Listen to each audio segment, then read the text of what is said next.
Hey there, Jordan Sheridan live. It is Monday, April 18th. The year is 2022.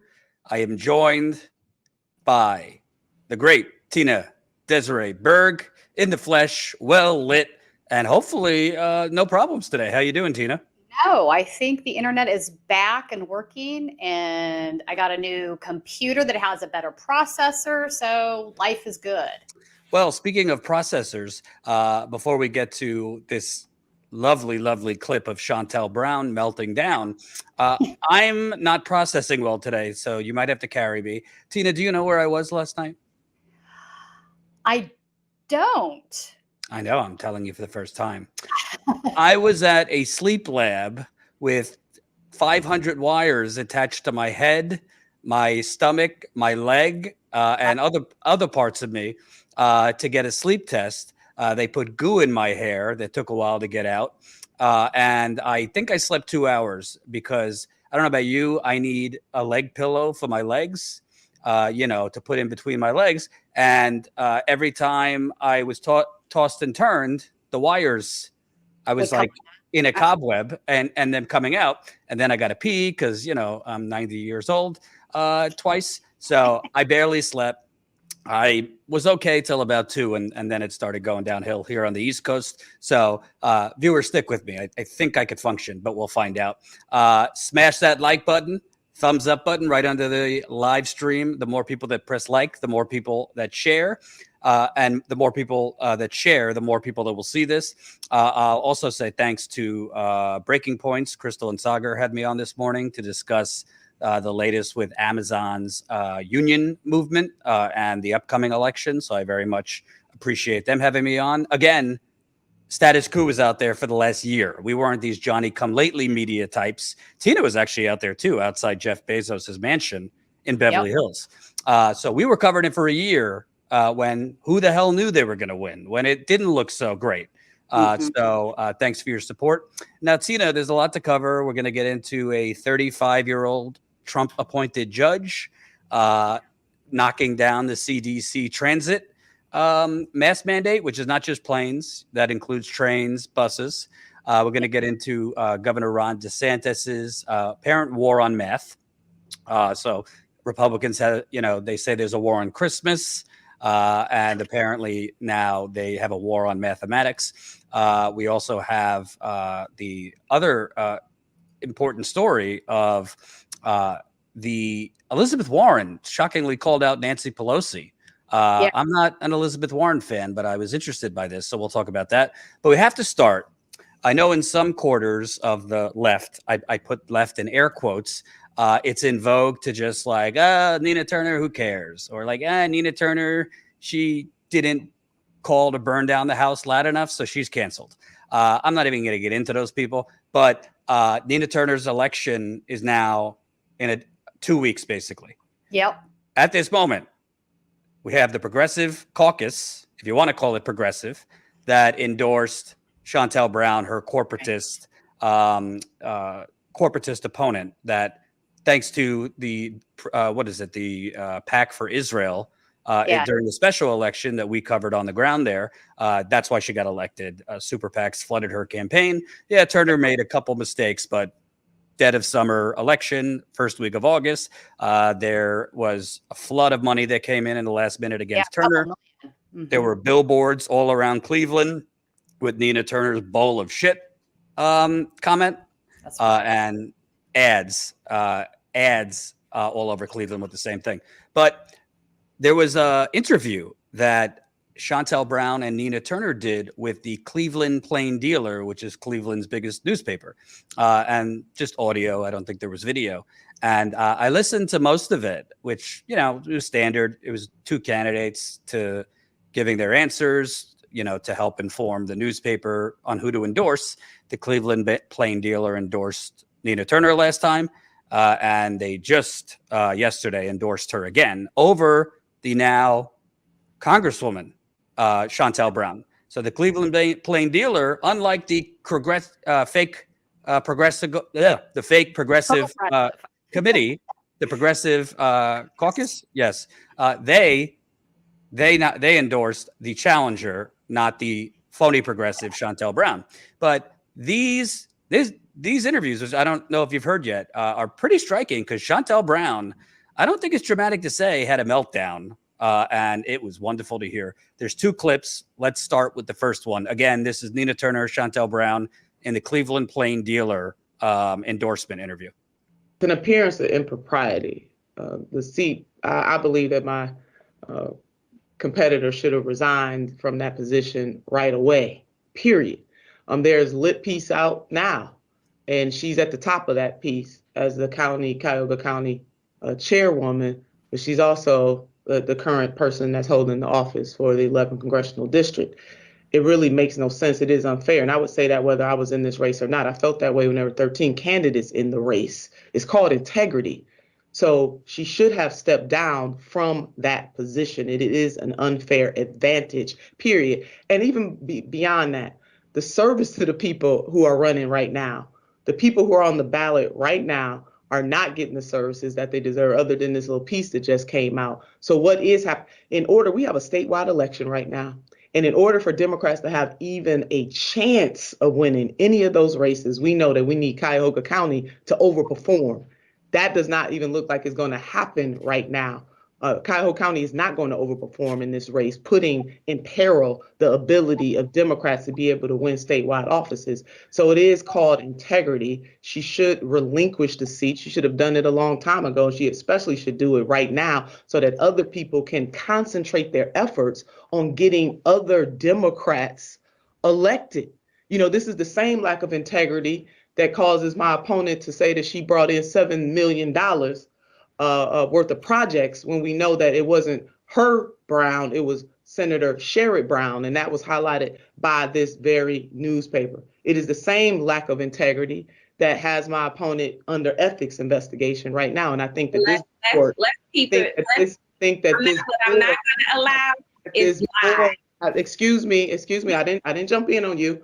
I think that this board and the people who live in this district have a right to know whether or not that ethics investigation is still going on. It's called integrity.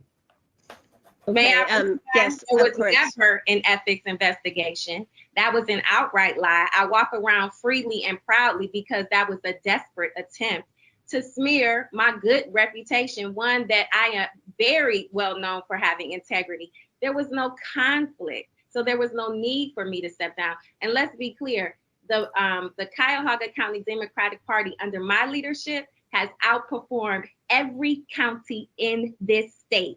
Despite not being the most populous county, we deliver the most votes from the precinct to presidency under my leadership. I have outraised my predecessors. So as I was working as a Cuyahoga County Democratic Party chair in some of the most strenuous conditions with some of the most egregious and offensive voter suppression efforts, we still performed well. And so I have not done anything that I haven't done in the past, which is work hard for other candidates. Now that I understand the responsibilities and the weight of this congressional seat, I have done what I know to do, which is to say, look, I am not in a position to be able to do both jobs well, but it would make no sense to step down when there's an election within 30 days.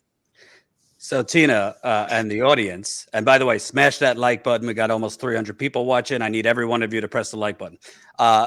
There's more where the meltdown happens. This is kind of the beginning of the meltdown, but what Nina Turner was talking about is Shontel Brown when she was running against Nina Turner in August. She was the chairwoman of the Cuyahoga County Democrats. Cuyahoga County is the Cleveland area. I don't know about you. I think it's kind of a conflict of interest. If you're the party boss of where the election is being held, you kind of have a lot of influence on the Democratic machinery, getting endorsements for your congressional race. And now you're a sitting congresswoman, but you're still the chairwoman of the local county Democrats, again, facing re-election. Your thoughts? And she was also under investigation for ethics violations. So it's strange to me that she flat out denied that. And let me just show the audience, Colin, if you have the Newsweek article. Yeah. Hillary Clinton endorsed candidate Shontel Brown faces potential ethics probe. With a week to go before the special primary election for Ohio's 11th congressional district, Democratic candidate Shontel Brown may be in hot water. In April, The Intercept reported that Brown, a Cuyahoga County council member, had voted to award millions worth of contracts to companies connected to her romantic partner and campaign donors. Emails reviewed by the Daily Poster show that the Ohio State's Auditor Office reviewed the allegations in the article and recently referred the matter to the State Ethics Commission. So Shontel Brown seems to be lying in that clip. Yeah, she's absolutely lying. She was under investigation. So I thought it's strange that she didn't, in the very least, say, yes, I was under investigation, but it wasn't true, and defended herself. She's just saying it didn't happen. So I found that to be a little bit problematic. And yeah, she needs to step down as the party boss. That is absolutely a conflict of interest of epic proportions. She has control over, the delegates, what decisions the party makes as far as bylaws and all kinds of things. So it's a very rigged position for her to be in while running for office. Absolutely. So this part is the real exciting part. It's coming up, and she loses. She pretty much loses her shit. And I like kind of this attack dog style of Nina Turner. I don't know if there's going to be a debate. The primary's in 2 weeks, but Nina Turner, I believe, is on TV with ads pointing these things out as well. Let's play the rest of it, Colin. Talk about facts. The fact is we've delivered more votes than any other state in this county. And the fact is I've never been under investigation. And it saddens me that you would put something out there like that. It just speaks to the desperation of your candidacy, because there is no truth to that. None whatsoever. And if there was any truth to it, I certainly believe that it would be more than you that would have this information and be telling it like it's fact. So it's not a fact. And I'm saddened that you would do this. If you want to talk about desperation, I'm not making this up. The Ethics Commission, there was something filed against you on ethics violations. Anybody can file something, but that does not make it justifiable. So please don't play word games. Let's not do semantics here, because we can present documentation from we can't really understand either of you when you're speaking over each other. I did not jump in on you. I did not jump in on you. I listened to everything that you had to say. So if you want to talk about desperation, it is the same desperation last year that prompted Republicans to jump into this race. It's the same desperation that had Trump Republicans making donations to your campaign. That's desperation. Don't you play word games? I know, right? Don't you play word games? Wow. She really is a consummate politician, isn't she? Whew, that was something. I would love to see a debate, because obviously she's got a thin skin. Somebody that really, basically, if there was no smoke, I don't think she'd be triggered that way. She apparently did some other corrupt things as the Cuyahoga County board chair. And keep those super chats coming. We'll read them at the end. I really appreciate it. But what really stood out to me is she says, let's deal in facts. Yeah. Colin, if you could show, this was from Ryan Grimm in July of last year. Yeah. Here is the new Democratic Majority for Israel PAC mailer. So this was going out to voters. They were supporting Shontel Brown, giving her millions of dollars, painting Nina Turner as an anti-Semite for the crime of simply saying Palestinian human rights matter. And they sent out a mailer suggesting that Nina Turner is against raising the minimum wage and universal health care. If you could show that. And again, this was Shontel Brown's super PAC. It still is. I just looked earlier. They're still giving her $2,900 a pop. So they basically framed it that on the 2020 DNC, platform vote, that Nina Turner voted against raising the minimum wage, against universal health care, and against immigration reform. It's laughable. And they quoted her, "I'm voting hell no" on the DNC platform. Now, literally, Nina Turner at the 2020 Democratic platform meeting or vote basically said, nah, we need more. We need more than a $15 minimum wage. Right. We need whatever was the mealy mouth thing they said in the platform. It wasn't Medicare for all. She said, I'm not voting for anything other than Medicare for all.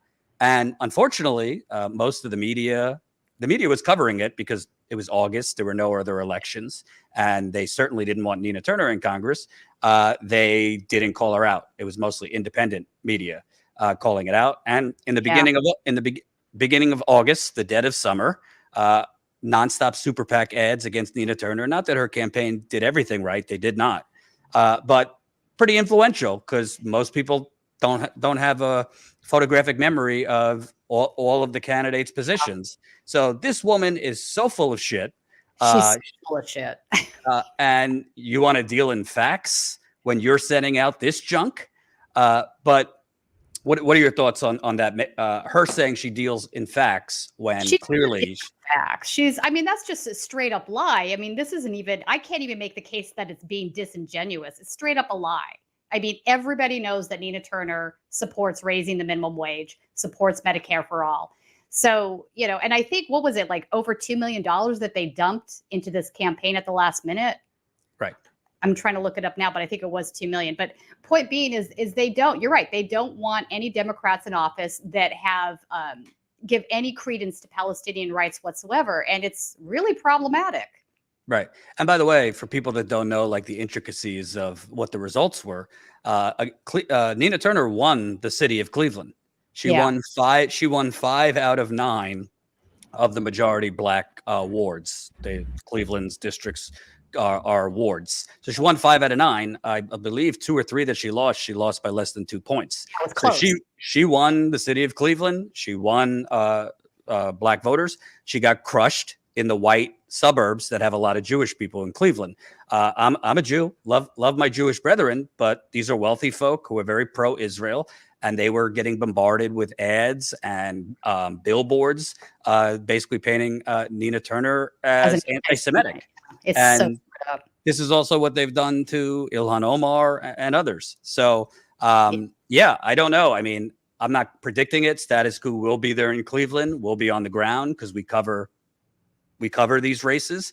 Frankly, this might get me into trouble, but I don't give a shit. Don't listen to people like Jimmy Dore and others who tell you, oh, she's got a D next to her name, canceled, or oh, because the squad has let you down. Let's project that onto Nina Turner. She's going to let you down because they let you down. And let's forget her whole record. And let's forget her history of fighting. And let's forget that everybody loved her as of 6 months ago. But not now, because it's in vogue to cancel everybody because they don't do whatever you want 100% of the time. I'm not going to support her. That matters. That matters. You do what you want. I don't really tell people how to vote. I tell people what I believe. If you're in this district, vote however you want. But don't listen to people, but especially people that are telling you, oh, the definition of insanity is repeating yourself over and over again. But then they're pushing you to support a non-existent political party that has no candidates after 5 years. It's a joke. Okay. I am for outside electoral politics strategies. Status Coup has been covering the union movement pretty much more than most for the last year. We were on the ground covering the John Deere strikes. We were on the ground covering the Buffalo workers, the Starbucks Buffalo workers union effort before they won that first historic vote. We were on the ground covering hospital workers on strike, and we've been on the ground for a year covering the Amazon workers when it did not look like they were going to win. So you could do both. If you don't want to vote, do you? But what I'm saying is, don't listen to people that are basically trying to make you be nihilists and cancel everybody and everyone. Because you want to know what? If your bar is only supporting candidates that you'll never disagree with and will do whatever you want 100% of the time, then you should run. You should run, because I am never going to give you what you want to hear 24/7. You might disagree with me, but that has to be okay. We are on Twitch, whoever just wrote that, twitch.tv/StatusCoup. And keep those super chats coming. So, Tina, I also wanted to point out, getting back to the progressive caucus endorsing Shontel Brown, I just tweeted this over the weekend because it's just unbelievable to me. Pramila Jayapal had tweeted, hurricanes and wildfires are getting stronger. Droughts are getting longer. Sea levels are rising. Things are getting worse. We need bold climate action now. I just tweeted, good thing you endorsed Shontel Brown, a corporatist currently bankrolled by an oil mogul over Nina Turner. And I don't want to hear from the people, well, Jordan, the Congressional Progressive Caucus has a rule that you must endorse incumbents. Okay, well, the caucus they should get rid of that rule if that's the case. That's ridiculous. Well, Tina, couldn't they have just, we are endorsing the candidate through based on our rules, but I, the chairwoman, Pramila Jayapal, and AOC, and Rashida Tlaib, and Ilhan Omar, and Ro Khanna, and all these people who, again, the election's in 2 weeks, Tina, none of them have endorsed Nina Turner. It's tragic. Here's the other thing, but this also, sort of ties back in with the idea that she's the Democratic Party boss there. So they do have, internal rules that they follow inside the Democratic Party. Obviously, inside the caucuses, they do as well. And in fact, California, for example, has been fighting the progressives in this state. And I know it's probably true in Ohio and other states as well, which is why I'm bringing it up. But they've been fighting this automatic endorsement thing for a long time now, because it does actually matter a lot of the time. If you have people that come into a ballot room and they're going to cast their vote, and they want to vote straight party line because they haven't paid attention to candidates, they haven't paid attention to, maybe some of the propositions or whatever. So I'm a Democrat, I'm just going to vote Democrat all the way down the line. And if it's a primary, they'll say, well, I'm going to vote for whoever the party is endorsing. That must be the best choice. They endorsed them, right? So they're not really doing any research into these candidates. They're just going with that. This is what the party line is. It must be right. And I think it's really problematic because, again, you're losing good candidates on the wayside. It's putting influence and it's usually against progressives, not the corporatists or the incumbents. Those are the ones that benefit. And it happens time and time again. And I just think what the Progressive Caucus did here is really tragic. They know that Brown isn't a progressive. They know that. Tina, Brown joined the Progressive Caucus one day before Nina Turner announced she was running again. She strategically joined the Progressive Caucus a day before Nina Turner announced, which Shontel Brown knew she was going to.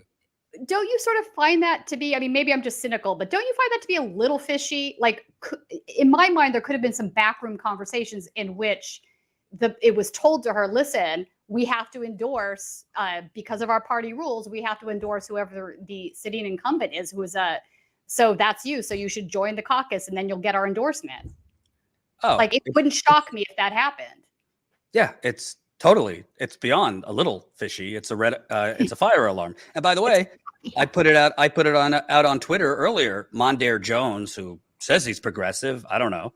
He was elected with some of these other squad members. He endorses Nina Turner last year. When Shontel Brown wins, his PAC gave her $2,000. I mean, are you kidding me?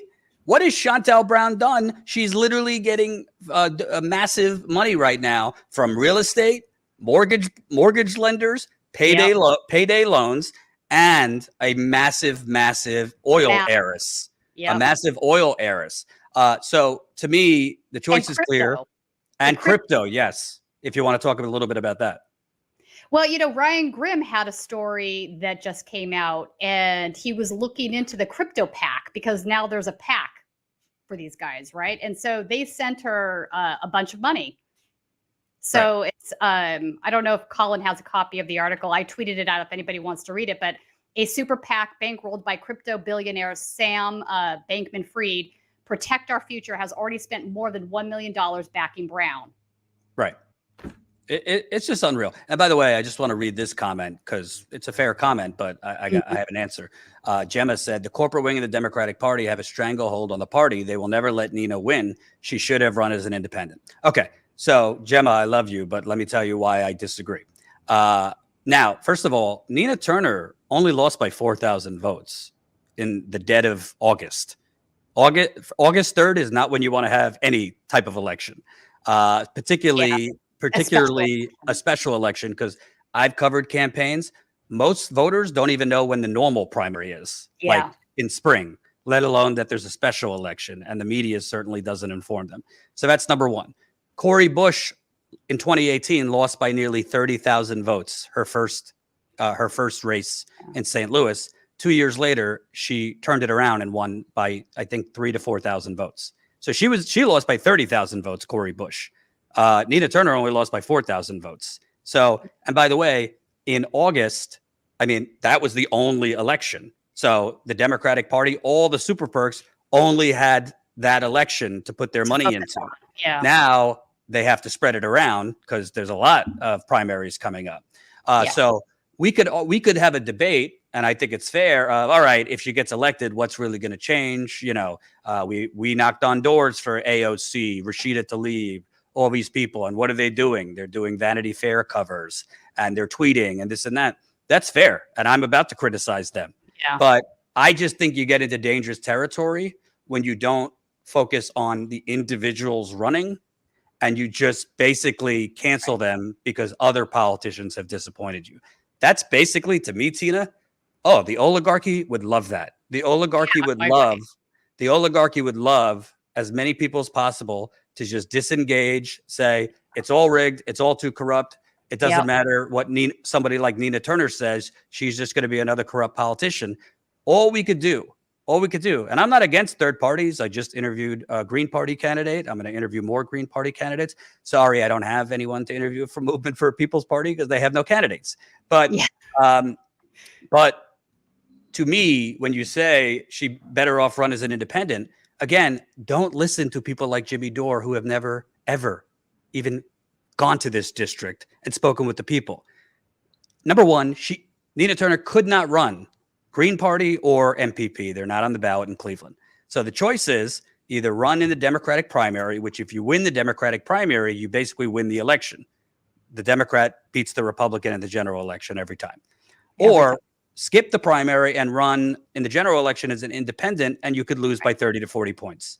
Because that's what would happen. And no, running on burn down the Democratic Party is not going to work in that district because that district is not YouTube. That district, Joe Biden won by 35 points. Hillary Clinton won that district by, I believe, around the same. Okay. Mm-hmm. It's a vote blue no matter who district. So unless you think you're going to radically remake the electorate in just a few weeks and make them see Jesus politically, you just want Nina Turner to run a vanity campaign as an independent and lose by 30 to 40? Tim Canova ran against Debbie Wasserman Schultz in 2016, lost by about 14%. Frankly, I'm not even convinced he lost because the paper ballots were thrown out and there was election fraud. 2018, he runs as an independent, 5% he got. So if you guys want to just like run elections to make a point, okay, I'm just about getting shit done. Now, that doesn't mean if Nina Turner becomes a congresswoman that you just bow down to her. I don't like these people, Tina, that just whatever the squad does or whatever the squad doesn't do, they get very triggered if you dare criticize the squad. I criticized AOC for basically abandoning the Amazon workers. I got all these people tweeting at me, rationalizing it. And I was like, no, she flaked on them the night before. There's nothing to rationalize. She should have been supporting that from jump, and she wasn't. And for people to say that it wasn't in her district, there are workers in her district that work in that facility. So we know that's true. Right. So yeah, I don't understand, why that's the case, but there seems to be this really big divide on AOC, one way or the other. I notice people get really triggered on both sides. Right. But also, she's a politician, you should criticize her. They do. All politicians do bad things now and then. Right. All of them. And by the way, I don't think Nina Turner is flawless. I think, you could look at some things. She said some things, I think as a local politician that were a little too pro-charter school for my taste. I don't know her position on that now. But in terms of local elections, do I think the fight for Medicare for all, a Green New Deal, actually getting more momentum for working class people is better off having a corporatist who's getting funded by pro-Israel PACs and big oil and this and that? Of course not. Yeah. And you want to know something? It's shameful, Tina. It's 2 weeks before the election. I hope I have egg on my face and they all endorse her tomorrow. It is shameful. Yeah. Where the hell is AOC, Rashida Tlaib, who was home with COVID, so I gave her a break last week, Ilhan Omar, who's the Ayanna Pressley. Ro Khanna endorsed. I mean, it's a joke. How do you call yourself progressives, but you're sitting out one of the biggest elections? No, Nina Turner has supported a lot of these candidates as well when they've needed her support. And they have similar policy goals. So it really just doesn't, there's no excuse. It doesn't make sense. And I don't want to hear this bullshit that, well, we're in the progressive caucus, so by rule, we have to endorse the incumbent. You could tweet out, we don't agree with this endorsement. Yeah. Period. And by the way, it does make a difference because, with local elections, the margins matter. Again, throw out the last one because it was in August and the turnout was like 17% of voters. But, young people who might not be so engaged in politics in Cleveland, they know who AOC is. I'll tell you that much. A lot of the black voters, because Cleveland is majority black, they know who she is. They know who Ayanna Pressley is, this and that. So it's basically, I'm at the point, I've never got into these, hashtag fraud squad because I'm not 16. But at some point, you have to say, we can't keep giving you the benefit of the doubt if you keep not showing up. And it's not all AOC. She's the one that gets the clicks, so that's why other people go after her. But Jamal Bowman, Mondaire Jones, Rashida Tlaib. I mean, we're talking about a tweet or, God forbid, going to Cleveland and supporting Nina Turner. And you want to know something? Nina Turner might lose again. I don't know. I don't really have a strong feeling. I will have a better feeling when I'm on the ground. Status Coup will be there a couple days before the election. Again, we do not take money from big bankers, fossil fuckers, big pharma, big real estate, Silicon Valley, military industrial complex. To go on these trips with a cameraman and myself could cost between $3,000 and $4,000, even for a week. Flights, hotels, rent a car, gas, equipment needs. So support us if you can, statuscoup.com/join. Your parting thoughts before we move on, Tina. My thing is, I'm not telling people what to do, but what I am telling people, don't be fooled by YouTube hosts and others that are basically, they're edgy and they rage, but really they're bringing you into a dark cave. That's all they're doing. They don't seem to be worried about actually winning anything. And, they make some of their points are good, but to me, does everybody, you just disengage because Bernie's not fighting the way you want him to fight or the squad let you down? Okay. Why don't you look at the individual candidate, whether it's Nina Turner or anyone else? None of us have crystal balls. And I think structural change is going to have to happen outside of the electoral system. Oh, I agree. I agree with you there. That's why I'm so thrilled to see the labor movement having a great awakening again. That's going to make a much bigger difference than any of this. But no, I do agree with you, Jordan. I think you should judge political candidates as individuals. I don't think, here's the thing. The same people that get mad about that get mad at the Democrats that are like, vote blue no matter who. So don't vote blue no matter who is just as ridiculous to me. It's the same stance on the opposite side. So I don't think you should be that untractable. I think you should judge individuals based on not their party line, not who they associate with, but what they say, what they do, and how they respond to their constituents. Right. So I don't think I would, I personally have voted for independents. I have voted for Green Party. I voted for Democrats. So it depends on who the individual is. I look at each individual and I make a decision based on who that person is. I would never vote a party line. But having said that, there are a lot of people that do this, which is why I find this automatic endorsement process to be very infuriating because it's problematic for that reason. And by the way, I think we all have, especially in this internet age, people have and I understand it, by the way. I don't want to dismiss because people who are kind of falling into this, like cancel everybody. If you have a D next to your name, I'm done with you. Well, they're angry. I understand why they're angry. I get it. Totally understandable rage, cynicism. Trust me, I go around the country. I feel it too. I'm covering often the same things over and over without much change. But anger could be a good weapon if you use it well.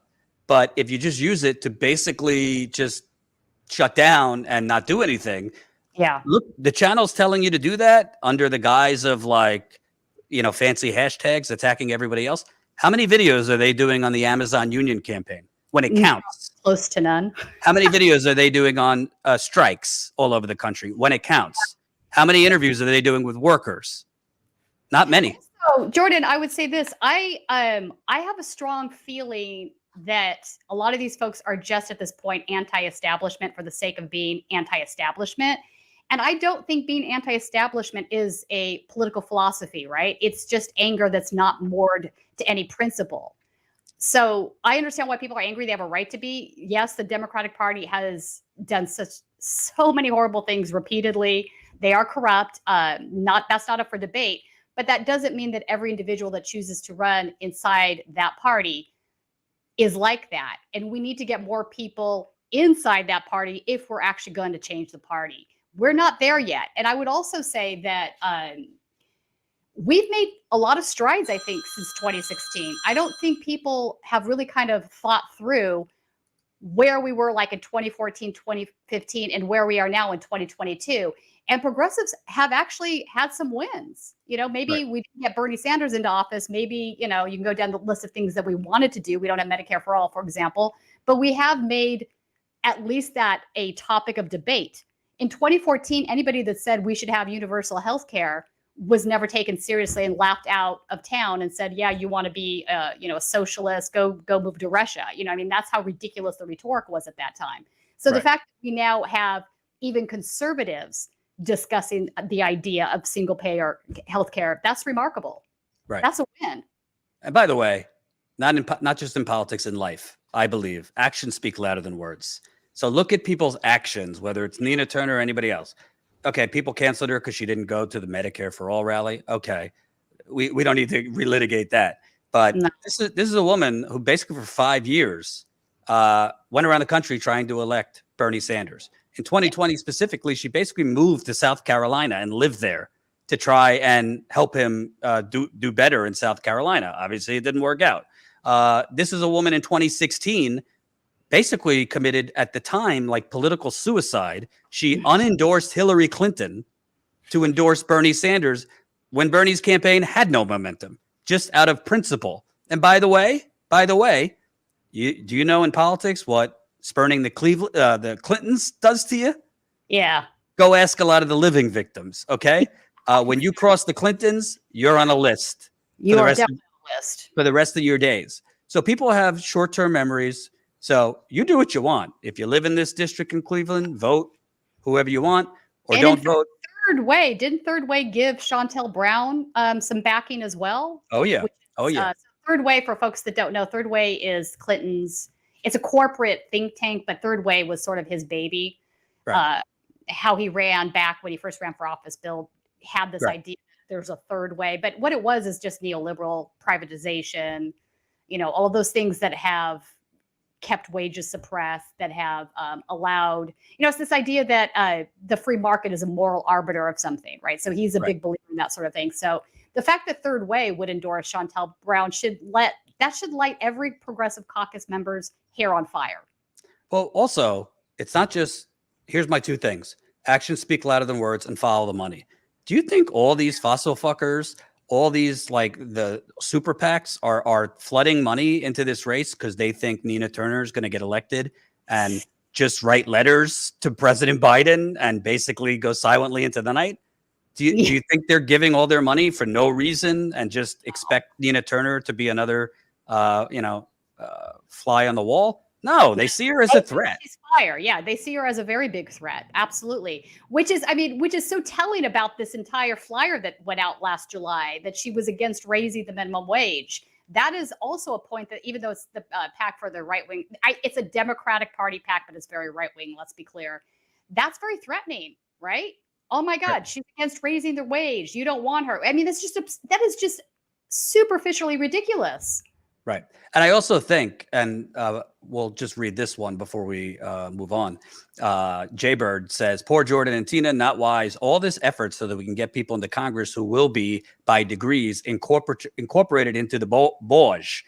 So if you were listening earlier, I said, and I think Tina agrees, I believe actual structural change is going to happen outside of electoral politics through movements. But we can't abandon one thing for another. All right. So electoral politics isn't going to produce all of the changes that we need because politicians are still politicians. Right. And I think back to the guy that runs Our Revolution. I can't think of his name right now. He's an ex-Labor guy. Right.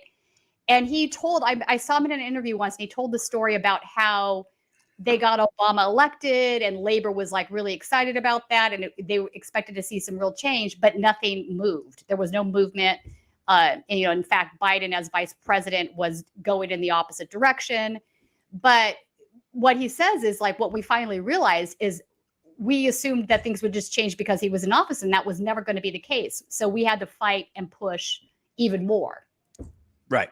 Well, to me, the bottom line is, and I appreciate the sentiment, but comments like that, like, oh, you're just urging people to go into Congress so they could, join the bourgeoisie or whatever. Well, what's your alternative? That's what I'd like to say, because Tina and I are talking about a two-pronged strategy. I think right now, most of the focus should be on the strikes, union movement. We're talking Verizon just voted to yes on a union. Now, one of Apple's biggest stores in New York City, they are talking about organizing. All of this, by the way, I said on Breaking Points, if Amazon workers are successful at this next election in a week, it's in a week. Yeah. And then you start seeing a tidal wave like the Starbucks workers have had, where one is successful, the first one, and then now I think they have 10 or 11 have successfully unionized, over 200 have filed for a union. Then you start looking at Walmart, which is the biggest employer in this country. So to me, a lot of the focus should be on this labor movement, because the last time we had any sense of income equality,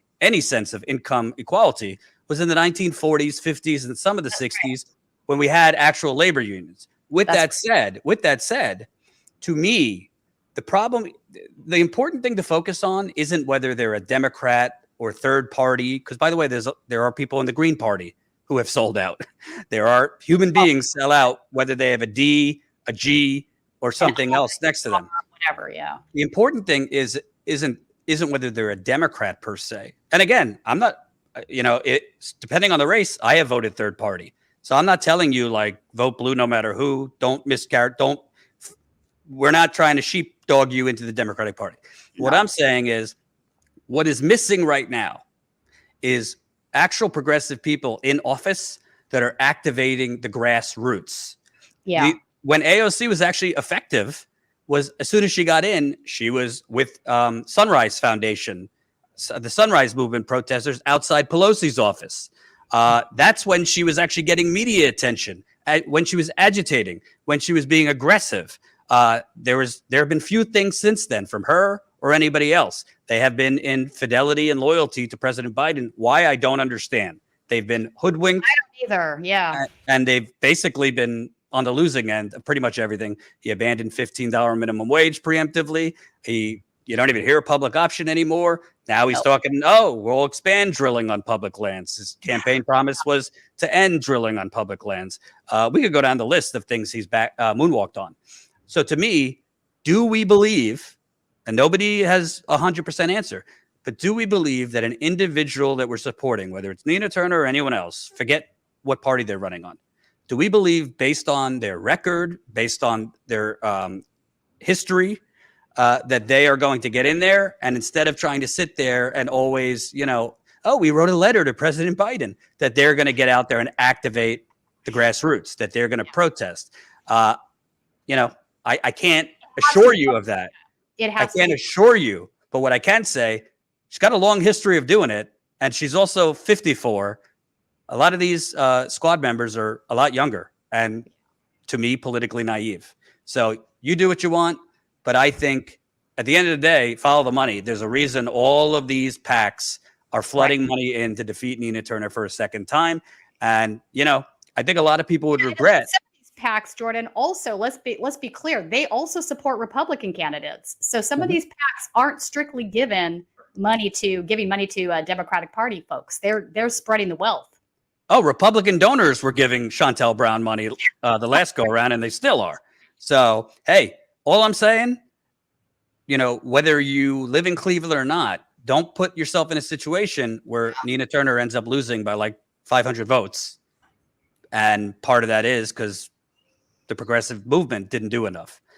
So that's all with that. I got 500 people watching, so smash that like button. Tina, I think we should move on to Ron DeSantis, who I was on the ground in Florida covering DeSantis. By the way, while there is a massive affordable housing crisis in the state of Florida, where rent is being jacked up 40 to 50%, where people are getting evicted from their homes, where property insurance is through the roof, by the way. And Florida, if you're in the audience from Florida, Florida was hit pretty much the hardest of any state in the 2008 crash.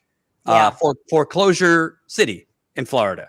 But Ron DeSantis is focused on the important things, like making sure we can't teach anything about LGBT history, making sure that, Joey can't come into class and talk about his picnic with his two daddies from the weekend, making sure that we don't teach critical race theory in schools, even though they're not being taught.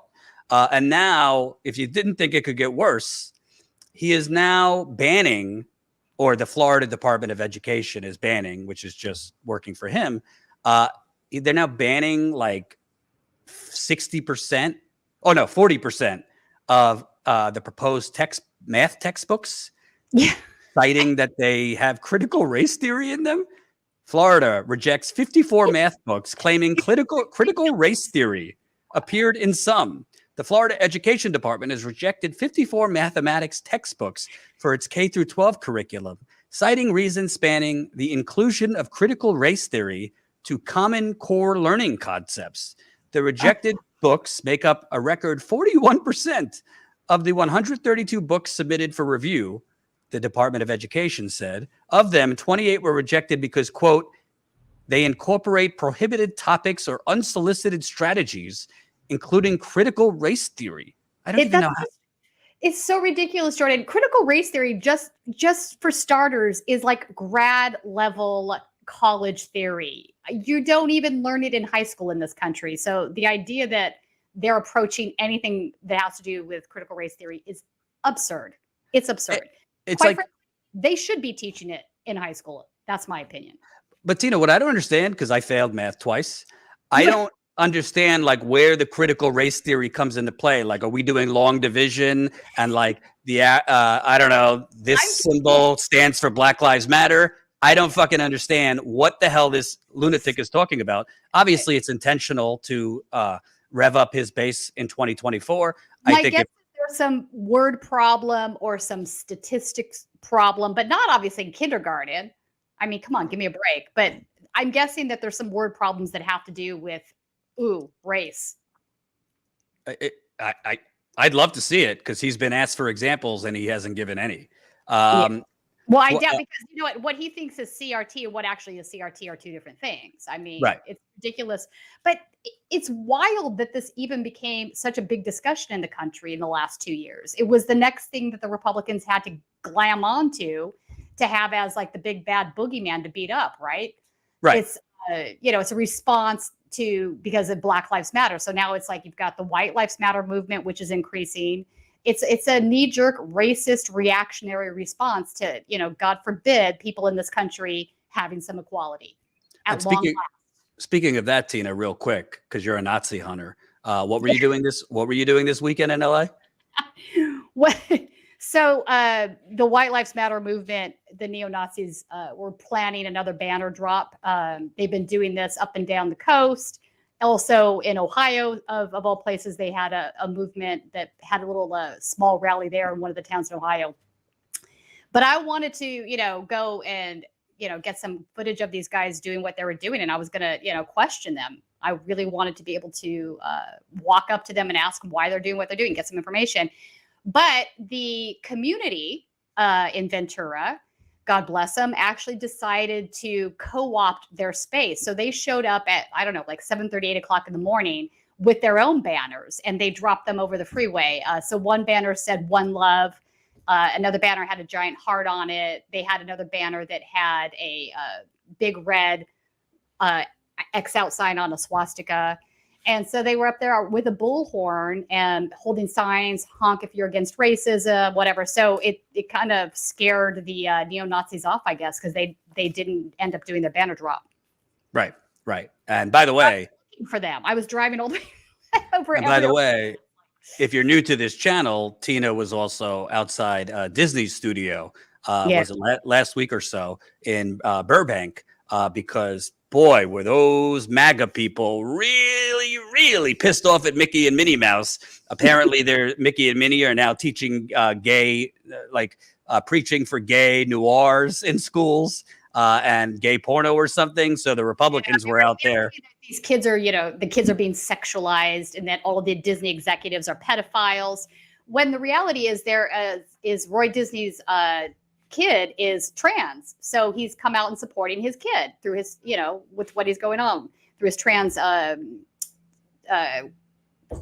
experience. I don't know what the right word is for that.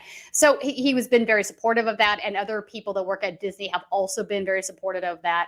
So now, of course, these guys on the right are like, they're so anti-trans that they have to make everything about, pedophiles, like QAnon level stuff. So I went and covered some of the rallies. Sean Foyt was there with them. He is sort of this Christian nationalist. He's definitely far right.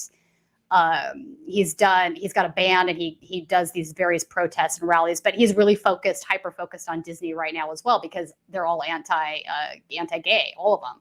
Right. So, it's some crazy stuff, but there was a combination. It was this really strange combination of folks, because you had, neo-Nazi guys were on Telegram promoting the event, right? One of the Rise Above movement guys, Ryan Sanchez, was was posting about it on Telegram. And so what the hell is going on here, right? You've got super far-right Christians that are supposed to believe in Jesus Christ's teaching, right? Love for each other, love thy neighbor, all this. And they're kind of like in bed now with guys that are pretty much neo-Nazis. Right. And by the way, Tina, I want to read this comment, because to me, this is a common misperception. Okay. Michael, I don't care about Florida's culture war, flame fanning. Thanks all. A lot of people think that the culture wars aren't connected to economics at all. And I'm here to tell you they're 100% connected. If you think the culture wars are just a distraction, yes, they are. But there's a strategy behind it. And because in Florida and nationally, we don't really have an opposition party. We don't really have a populist opposition party that's actually fighting for the working class. Candidates like Ron DeSantis are winning because essentially Republican base, which eats this shit up, critical race theory and anti-LGBTQ stuff. And in Texas, they're trying to criminalize parents with transgender kids, and now going to war with math textbooks. That activates the Republican base, because they are viewing their governors and candidates as fighting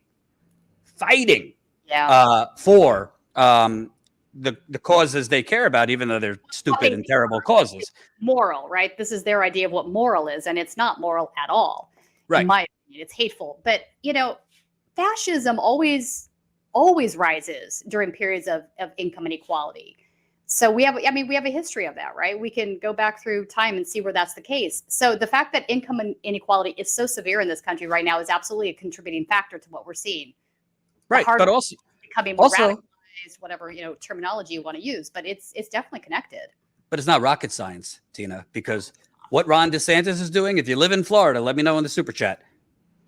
Florida's inflation rate higher than the national average. Florida's rent is going up 30 to 50%. Tampa and Orlando. So that I-4 corridor, I went to school in Tampa.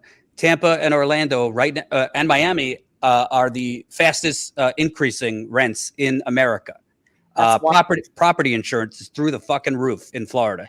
DeSantis isn't doing anything about this. In fact, he just gave another tax break to big donors and corporations. So how do you distract from this economic misery? Well, you throw out shit that the media is going to salivate at, because they don't want to cover the economic misery, because the media is owned by the same corporations benefiting off of the economic misery and the economic Hunger Games, really, because the media has a lot of sponsors in real estate and elsewhere. So the media will cover "Don't Say Gay," and now DeSantis's press conference against math textbooks and the Stop Woke Act. It is all connected to distracting the masses from the economic machete falling down on the great people of Florida and everybody else. Everybody else, right? And if a lot of these guys, they make that appeal to their racist, base, right? The reason you're not doing well financially is because of brown and black folks, or because of gay folks. they're telling them to point their finger at these various other groups, right? And these white folks that are like, yeah, you're right. I can't get a pay increase because some brown immigrant stole my job. That's the kind of stuff that they say, and they buy into it, and it's totally garbage, but it's effective for these folks, unfortunately. And there is an increase of that. Right. And, at this point, before we wrap up this topic, listen, if you think this is not connected, if Donald Trump, who knows if Donald Trump is in jail, if Donald Trump, there's more and more reports about his mental status. If Donald Trump, it looks like he's losing steam at these rallies. He's getting less and less people to come out to those rallies. Ron DeSantis is probably going to win the GOP nomination. Yeah, that is my thought exactly, Jordan. I know. I think he has a solid chance. Here's the thing: the movement that Trump spawned, right? This Trump movement hasn't gone away. It's still there, even if they abandon Donald Trump and they pick another candidate like Ron DeSantis. That movement is still full bore going. You still have the QAnon movement is still going. You have Proud Boys that are now, joining up with Patriot Front, which is a neo-Nazi organization. So it's like, are the Proud Boys the gateway drug to more hardcore hate on the right? So this stuff is increasing. It's not going away. And whether Trump runs or not, I believe is tangential to that, right? This thing is still going to be going. And by the way, if Biden runs again, I think DeSantis would beat him. If it's Kamala Harris, I think DeSantis would wipe the floor with him. If it's Pete Buttigieg, who the Washington Post today put at number 2 in their 2024 presidential rankings. I published a video about that earlier. You should check it out. Mayor Pete. I was in South Bend showing his destruction of South Bend. But if he would destroy Pete Buttigieg, I think most any Republican would destroy Pete Buttigieg. So, I agree.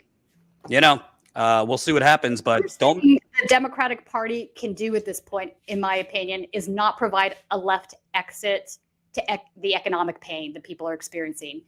We've seen this already, right? We've seen how this turns out. Hillary Clinton was never going to offer a left exit to economic misery, right? She's a pro-bank candidate. That's who she is. She's pro-corporation. And a warmonger. And a warmonger. We're still paying the price for the way that they treated Bernie Sanders in 2016, in my opinion.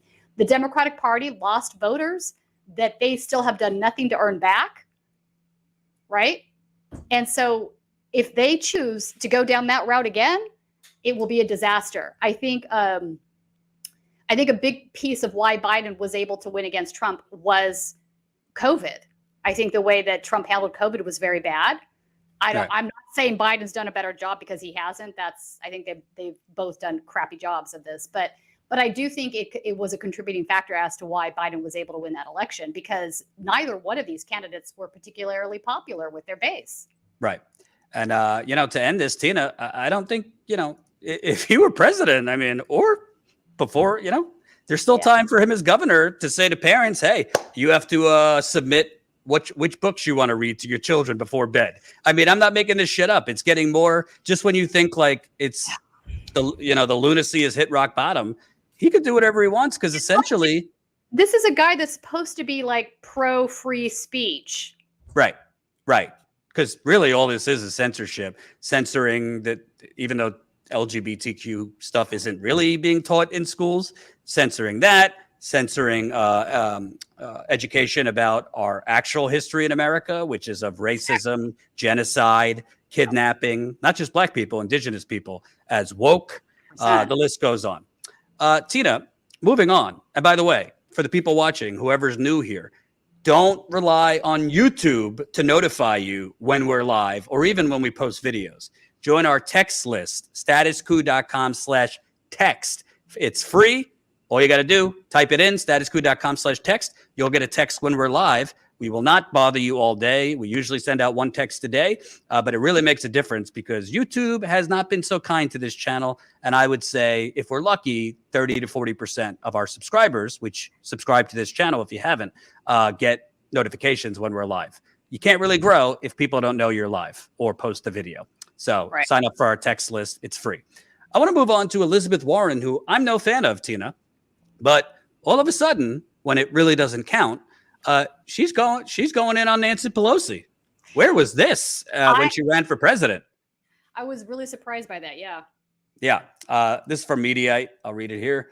Elizabeth Warren swipes at Nancy Pelosi in New York Times essay on how Dems can avoid a midterm disaster. Warren published an essay in the New York Times on Monday in which she argued Democrats must return to being the, quote, party of working people if they are to stave off disaster in the upcoming midterm elections this November.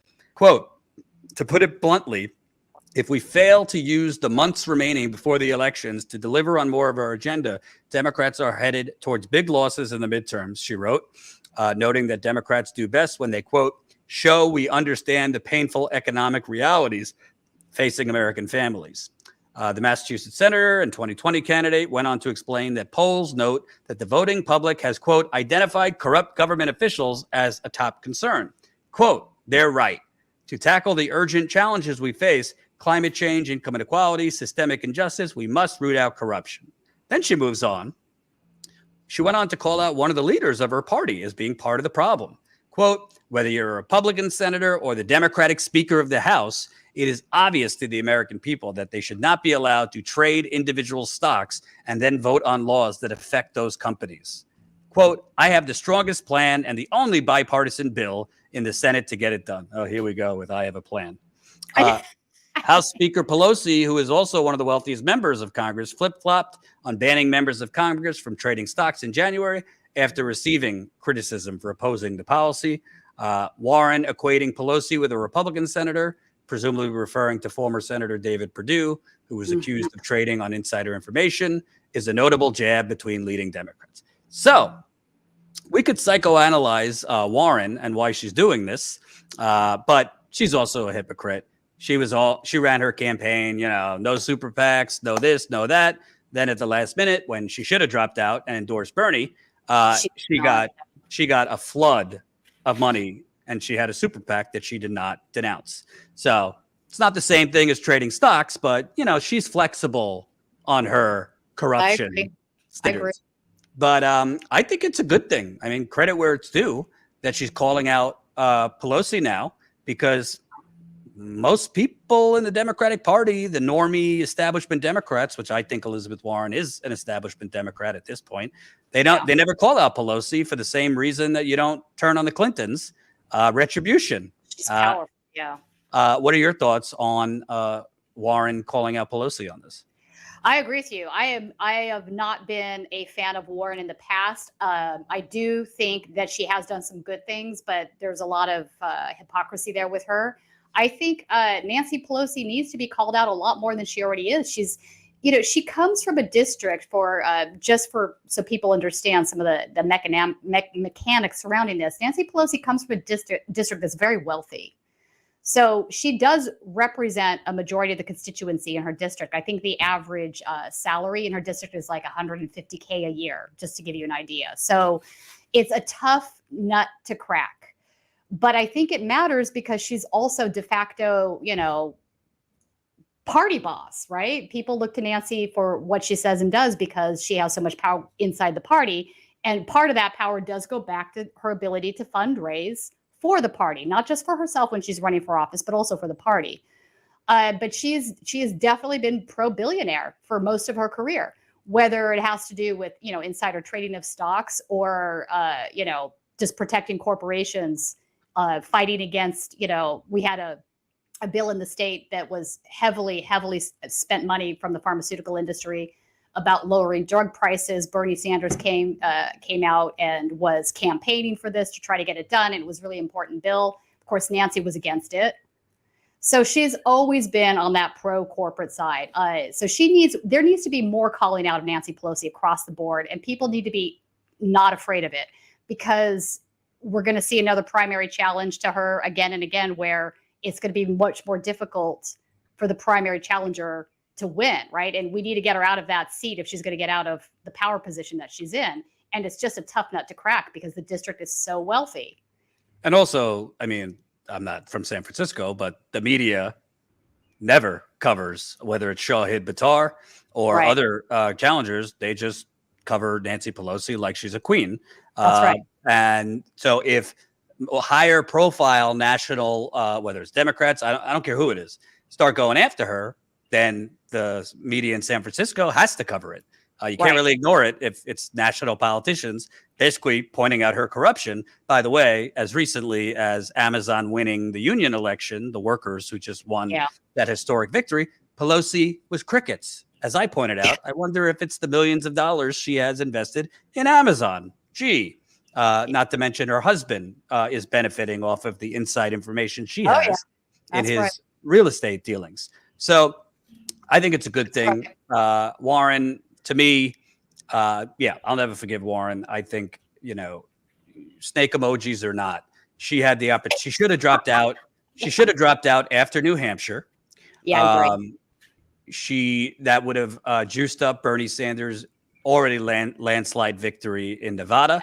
Probably would have helped lower it slightly in South Carolina, so it wasn't a 30-point landslide for Biden. It definitely would have helped on Super Tuesday, because remember, Super Tuesday, where Biden won a lot of states that he didn't even campaign on, a lot of those were early votes, and a lot of that early voting in Washington State and other states, they had voted for Warren even after she lost New Hampshire and I think she came in an embarrassing 4th place. In New Hampshire, which is right next to her state of Massachusetts. But there was a lot of early voting for Warren that could have went to Bernie Sanders if she would have dropped out. And there were some states where Biden didn't beat Bernie by that much, and it could have made the difference. So I'm not. Half of California's voting is done by mail-in ballot now. So you're 100% right in your analysis on this. Right. And by the way, she's dead to me for this bullshit. Oh, Bernie said a woman can't win president, and this he said, she said. That was so disingenuous. Yeah, that she literally leaked to the media like right before the debate. Gee, I wonder why. So Elizabeth Warren, no consistent or good actor. She's not out there. Honestly, she's not out there with the workers either. 100% she's not. And I'm also still deeply, deeply troubled by the way she handled her school, where she checked off that she was Native American to get a preferential treatment to get into college. That is just like, my God, are you serious? Like I've never been able to get past that, quite frankly. I think it's a horrifying thing to do. I mean, you're clearly a white woman. Come on now. Those spaces are supposed to be for indigenous folks. Absolutely. Before we move on to the last topic, shout out. Desiree just signed up to Status Coup on the website. Damn, I just got to say, thank you for making it so easy and simple. Rapid load too. Very nice website. Yes, check out our website, statuscoup.com. Shout out to Desiree. Also, new members signups today. James signed up. Andrew signed up. And Sohaila, I hope I'm pronouncing your name right. Sohaila signed up. Listen, if you want to support on the ground reporting, Tina does reporting for us all in LA and other places. I'm all over the place. I'm going to Cleveland to cover Nina Turner's election. I've been covering the Amazon union movement on the ground outside that warehouse for a year. Of course, I've gone to Flint nearly 20 times. Our members fund our reporting, not banks, not fossil fuckers, not big pharma, not big real estate. Our members support our on the ground reporting. And let me tell you something. There's not a lot of corporate media covering the stories we cover on the ground. These stories don't go viral. They generally don't get elevated in YouTube's algorithm, but they are the most important stories because we're actually covering the fight. We're actually covering win, lose, or draw, workers trying to unionize, workers on strike, candidates, water contamination. All the media has long abandoned Flint. I'm trying to work on an investigative story right now. 8 years next week. 8-year anniversary of the water crisis. Water is still not safe to drink. Not one official, not the governor of Michigan, Rick Snyder, not any of his lackeys have seen even a trial yet. Not one person is in jail for poisoning a whole American city. 8 years later, I was shopping it around, Tina, this weekend because I have new information. 3 outlets passed just saying, we don't have the bandwidth. When I don't want to say what it is, but it's pretty juicy. It involves Governor Snyder, involves other things. they don't want to, no bandwidth to cover a cover up. So that's what we're dealing with. Yeah. I mean, really vile political corruption. It's amazing to me. So there's a lot of outlets that, ask for your support. I love a lot of them, but, they do commentary and analysis. That's great. It's a much harder and higher financial bar when you have to add in flights, hotels, rent a car, camera equipment, food, gas. I might drive to Cleveland. And that's for me going to be a 6.5, 7 hour drive. And gas is expensive. So if you want more on the ground reporting, including Tina, support us. You could join us as a member for as low as $5 to $10 a month. StatusCoup.com/join. And you also get perks. We do a monthly members call through Zoom, which we're going to do again soon. We just did one 2 weeks ago. That's always fun. It's about an hour to answer your questions, comments, concerns. We also have a Discord for our members, which I'm going to actually start doing an hour a week, just talking to the members in our Discord, answering your questions. We also do behind the scenes video while we're on the road. So there's great perks for members, but most importantly, you support on the ground reporting. So Tina, lastly, and if you sign up, I'll give you a shout out while we're live, and I will read super chats at the end too. Lastly, I don't want to trigger folks because we have some new viewers, and obviously COVID is a sensitive topic. A 35-year-old Trump-appointed judge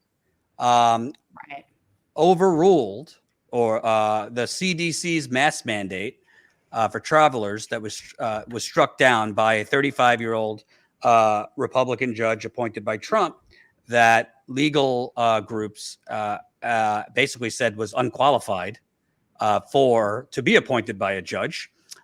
This mask mandate was for planes, trains, and automobiles. And automobiles. Yes. And Biden's administration, they extended it for two extra weeks. I didn't really understand that. Like, why 2 weeks? Why 2 weeks? Yeah. Right. And unlike the media might not be sharing this information with you, but there's currently a COVID surge around the country. If you're a COVID denier, if you want to head for the exits, I'm going to report the facts. But there's currently a COVID surge going on around the country. BA2, which is a subvariant of Omicron. There are now apparently 2 subvariants of BA2. There actually might be more, I think. Isn't there even a third one that they were talking about? Yeah. And BA2, by the way, is more contagious than Omicron, which was the most contagious virus potentially in human history by all accounts. So cases are being underreported.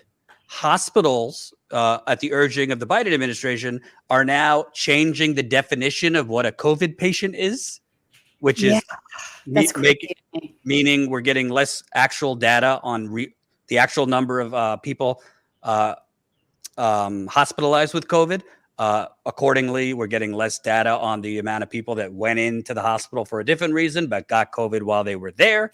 At-home tests, which there's a lot more people doing at-home tests. They're not reported.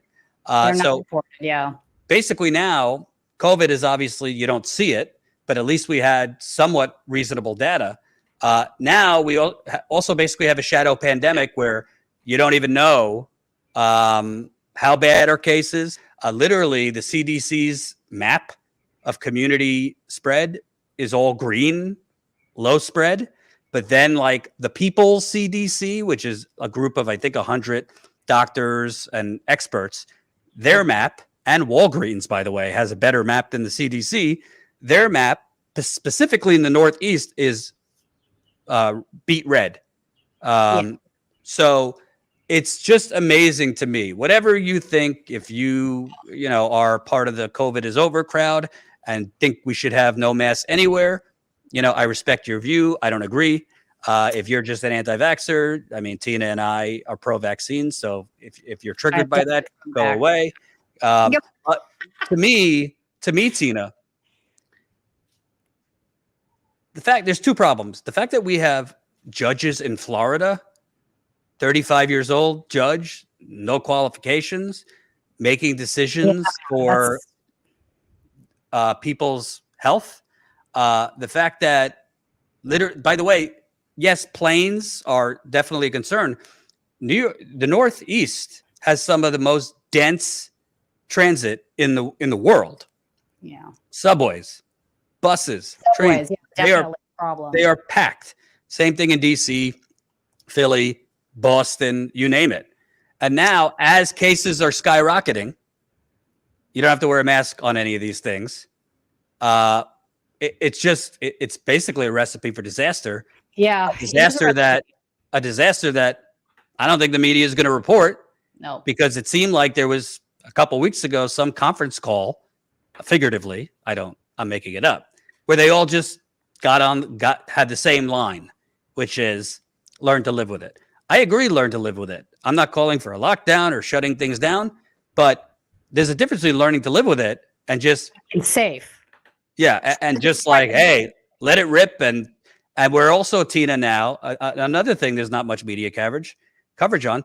We're getting a lot more information on long COVID, because at this point, it's not only the risk of getting COVID, which if you are vaccinated, boosted, there's certainly way less risk of hospitalization, death, but disability and long COVID, there is now significant data.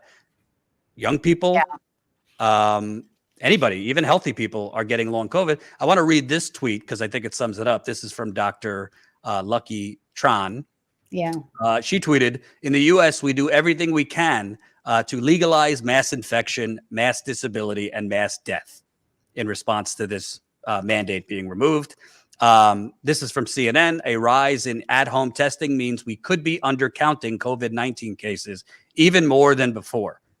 It's not could be, it is. It is. The Institute for Health Metrics and Evaluation estimates that only 7% of positive COVID cases in the U.S. are being detected, meaning case rates are actually 14 and a half times higher than officially reported. The last time the infection detection rate was this low was at the outset of the pandemic. You want to talk about cover-ups, Tina? I was just talking about Flint. This is a legalized and structural cover-up. Yeah. And frankly, who do you blame? I mean, Biden could get rid of the CDC director if he wanted to and put in somewhere that actually knows what they're doing. The CDC, they could say it's independent. Obviously, there's some collaboration with the Biden administration and CDC. And the CDC has been behind a lot of these basically lowering of cases, changing the definition of what a COVID patient is. This is not just misinformation. This is straight up lies that could disable people because we don't have enough information on these variants. Every time they make one of these things or they don't get something exactly right, they also feed the conspiracy theorists, right? They give them ammunition because then the conspiracy theorists are able to turn around and say, see, look what he said. That's not right. That's this, that's that. I mean, it's really problematic. I think they do need to get a new CDC director. Also, so there's like 5 subvariants now for Omicron. So the World Health Organization said Monday it is monitoring 2 new subvariants, BA4, BA5. You mentioned the BA2.12 and the BA2.121. And then there's that new one that's coming out of Great Britain. They're calling it the XE variant, I believe. That's what this is. Yeah. So, I mean, this thing is going to continue to mutate and new variants are going to keep coming at us. This thing is absolutely not under control. It angers me greatly that we're not vaccinating the global South. It's just infuriating, the greed. Like, to me, that's the real story here. Like, if you want to get angry about something, get angry at this. Why is it that taxpayer dollars help finance the research and they're allowed to keep their patents? That's just pure pharma greed, and the government is enabling it, right? If Joe Biden, Tina, used, Ralph Nader has talked about this. He has the executive authority in a time of emergency for the government to take over the patent. By the way, the government funded the research, so they should just do it anyway. They If should Joe do it. Biden, if Joe Biden, our vaccine, we financed it with our money. So it's Right. like the fact that this is like the worst form of late stage capitalism. We are now at the point where they are able to socialize the risk and capitalize the profits. It's the exact horrendous opposite of what it should be. absolutely. And you want to know something? If Joe Biden would not be corrupt, because obviously he's not doing that because his Wall Street owners are all invested up to the fucking teeth in big pharma, and big pharma donates to the Democratic Party. That's why he's not doing it. So he's allowing global death for profit. But if he would do what we just said, he'd win, I think, significant margin re-election and cancel student loan debt, because right now young people are fleeing the Democratic Party, and rightly so, frankly. Yeah, those two things. And you'd also save a lot of lives, and we could actually get out of COVID. We're never going to be COVID zero. It's too late for that. Right. But the more people you vaccinate around the world, the less those places are breeding grounds for new variants. And eventually with viruses, they get weaker and weaker and they die out, but not if the majority of people are not vaccinated. And you want to know something, this idea, we're never going to reach herd immunity without vaccination. That is how we get herd immunity, vaccination. Right. I don't know what there's this weird argument I've seen coming out of anti-vaxxers where they can get natural herd immunity. There's no such thing. Right. And by the way, this idea that like Omicron is mild and this one is mild. Well, it's not so mild for people getting long COVID and growing disabled.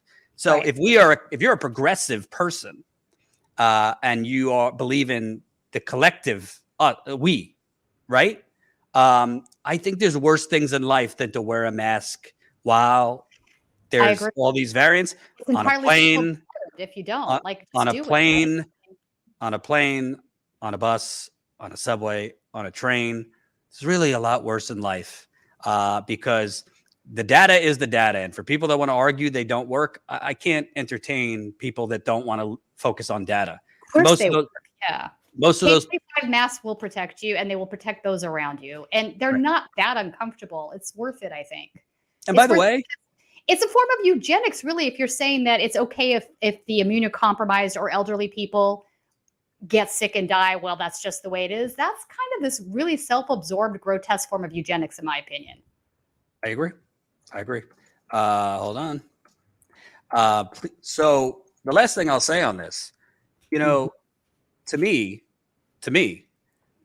the fact of the matter is the fact that the Democratic Party is doing this, because this is Biden's the president, right? Yeah. No, it's both parties. Like, I mean, neither party has handled this properly, in my opinion. And the Republicans, by the looks of it, unless Democrats actually do something for working people, which I doubt, they're going to take over the House. Yeah. Possibly the Senate.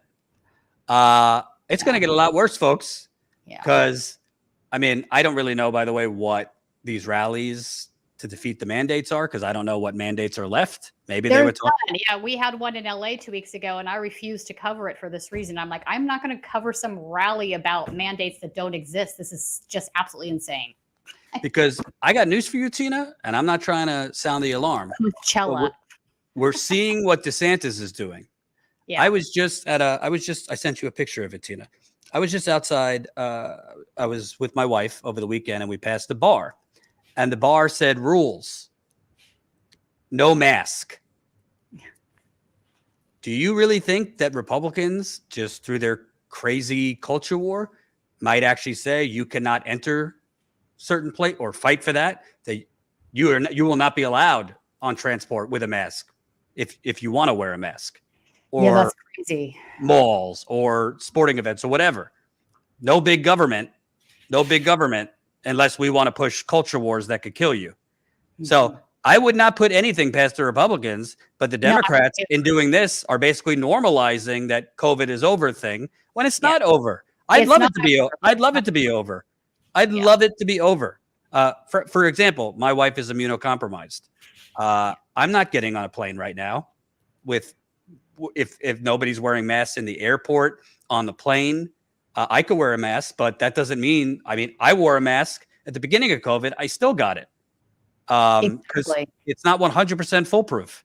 And if it's not on correctly, you're not protected. or if I wasn't wearing an N95 back then. So that's part of why I probably got it. And I have asthma now from COVID. It could have been worse, but I have asthma that acts up here and there that I never had before. So I'm going to have to drive to Cleveland, which is a 7-hour drive for me. I'm going to probably drive more places until cases go down. It's just crazy to me that people trying to sell you, Tina, on COVID is over, or try to scare the shit out of you not to leave your house. That it's a false choice. It's a false choice. I agree. There's all kinds of shades in between there. Absolutely.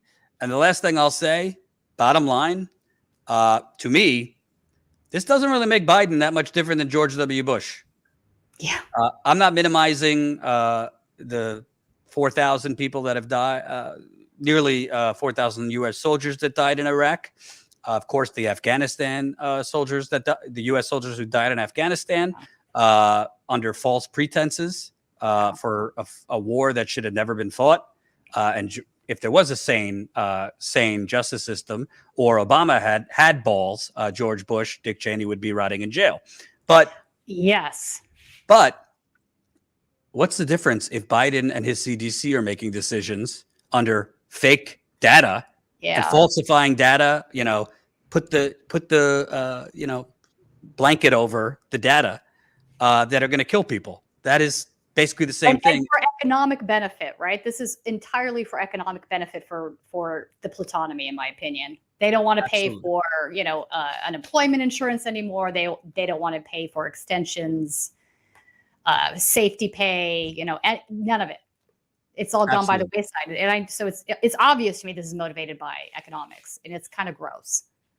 So at this point, everybody's got to make their independent decisions. But for me, I'm not going to a crowded bar. I live in the Northeast where, contrary to the CDC map, this thing is spreading like wildfire. I don't want to get COVID again. I don't want to bring it back to my wife, who's immunocompromised. I don't need that. So people should do whatever they want. I'm not saying, don't leave your house. We generally do things outside. If we eat at a restaurant, we try to do it outside. And if we go to the supermarket, like, we order ahead and they bring it out to us. Like, exactly. I'm not saying don't live your life. But to me, getting on, because honestly, for the people that don't want to wear a mask on planes, buses, trains, subways, I have to assume they don't wear a mask anywhere. So their chances of having COVID, which could be asymptomatic, and passing it to me, how do I know the next time I have COVID, it's not going to be long COVID? We don't know enough, and the media is not reporting it. Exactly. And a lot of the same group that's against the mask mandates are also anti-vaccine. So they're not vaccinated. So it's kind of a double whammy. Right. Absolutely. So let's read some super chats before we go. And thank you guys to the new members. Right. Let me shout it out again. We got new member signups from James, Andrew, Sohaila. So you could still sign up, statuscoup.com/join. First super chat. Double K, 1999. Thank you, Double K. Cheryl Tyler, $20. You were brilliant on breaking points, and your analysis of the Dowd article was excellent, giving Bernie credit when he earned it. All in for Nina. It's called integrity. Yes. And by the way, I'm not like an all or nothing person. I have criticized Bernie Sanders I criticized him in 2016. I criticized him in 2020. I don't think he's doing enough now. That doesn't mean he's a coward and a fraud and we throw the baby out with the bathwater. A lot of these people, including Jimmy, wouldn't have a channel if not for Bernie Sanders. They rode that Bernie wave till there was nothing left to ride. And they made a lot of money off of him. Not just him, others too. But then they call him a fraud and a coward because he's not breathing fire like a YouTube host. It's not all or nothing. And there's a lot of money in making it all or nothing on YouTube. But I dare to have some nuance. I'm sorry about that nuance. Double K, $49.99. $49.99. Thank you so much. Wow, that's generous. Carrie, $2. I just sent Nina another $27, and here's some for you. Thanks. Thank you, Carl. Richard, $5. I live in an area of Cleveland where Ohio 9 and Ohio 11 overlap.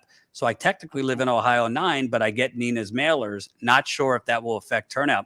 Yeah, that's interesting you said that, because I should have mentioned it earlier. Yeah, it's a new the map has changed a little bit for this district, so there might be some new voters. I don't know how that will break, but there will be some new voters eligible because of the geography. Double K, another $49.99. Holy cow! Thank you so much. I really appreciate that. Michael J, $5.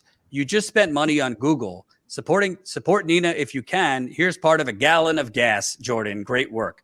And by the way, Google takes 30% of your super chats. So we also have a GoFundMe. Do they really take 30%? Wow. Yeah, don't get me started. Don't get me started. Fucking Google and YouTube. I know Google's the worst. Tony. Yeah, they might suppress us more, but whatever. Tony Dallas, $5. Great work, Jordan. Guys, if you want more third parties, work to get ranked choice voting. Or 100% agree with you. Ranked choice is the way to go. Yes. I fully support. Electoral fusion on the ballot. Quit your bitching and get to work. I agree. And a lot of these big YouTube hosts bitching and raging. Again, I don't see them out there with the workers on strike. I don't see them out there covering these union drives. I don't see them covering it like before they win. I don't see them using their massive platforms to interview workers when it counts, not after victory. So, yeah.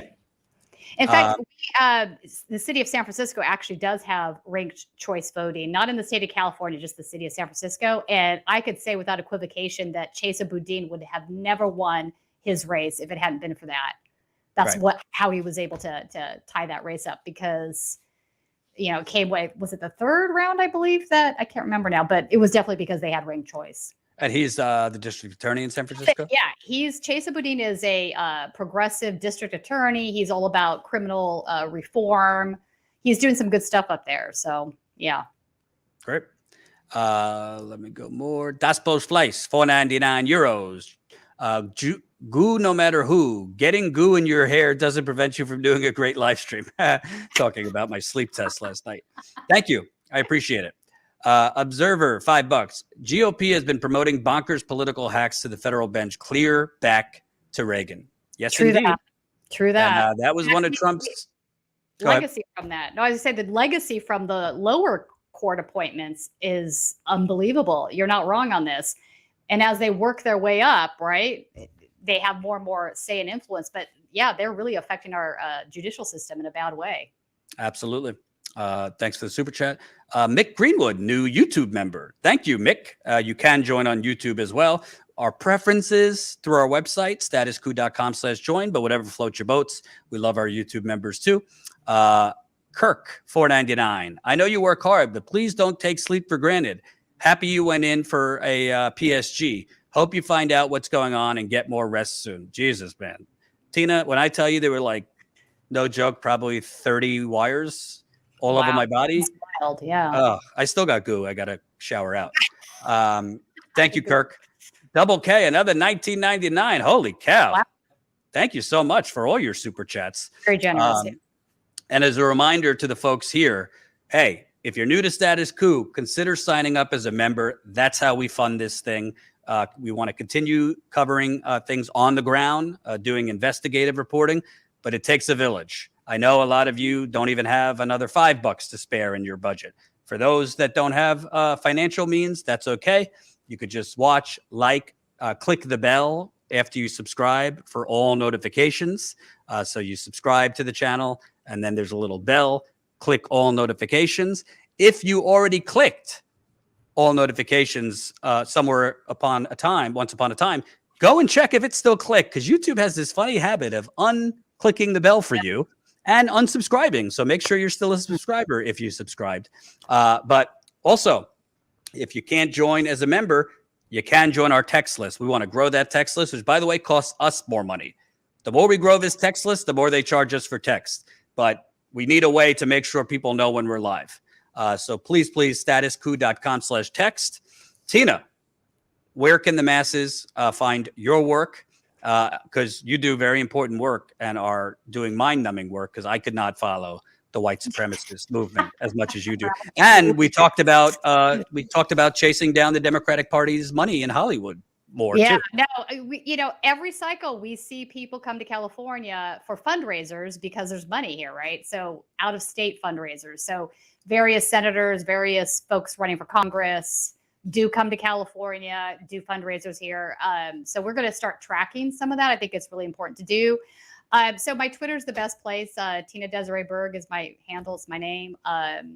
My podcast, District 34, is on all the platforms, but that's about California politics. But yeah, I'm looking forward actually to chasing down some of this money and getting that some broader attention than just in the state of California, because really, I mean, people come here from out of state to raise money all the time. Right. We had Rick DeSantis here a couple weeks ago. Oh, Ron DeSantis was there. Ron DeSantis. Maybe Rick is his alter ego.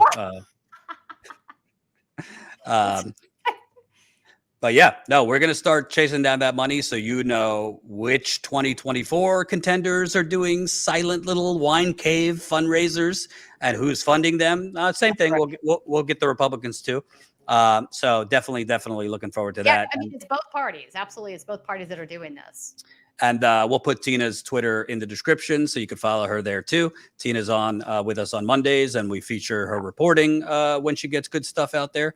So thank you, Tina. And God damn, is it nice to have you without the internet fucking you. I know. This is the first flawless live stream we've had. And for months now because of Spectrum. Yeah. Yeah, absolutely. I did something that I'm technically not supposed to do to get around their crap, and I don't regret it. Let's just put it that way. Hopefully they're not listening. I know. All right, folks. We'll see you back here tomorrow. We at 5 o'clock. We're live every day at 5 o'clock Eastern. That's 2 o'clock Pacific. Thanks for watching. And definitely check out our other videos that you might have not seen on this channel, including a video I did earlier. It was revealed that Obama pushed Bernie to sell out right before Bernie ran again. So I did a whole video on that, which actually incorporates Mayor Pete too. Thanks for watching, and I'll see you tomorrow. Take care.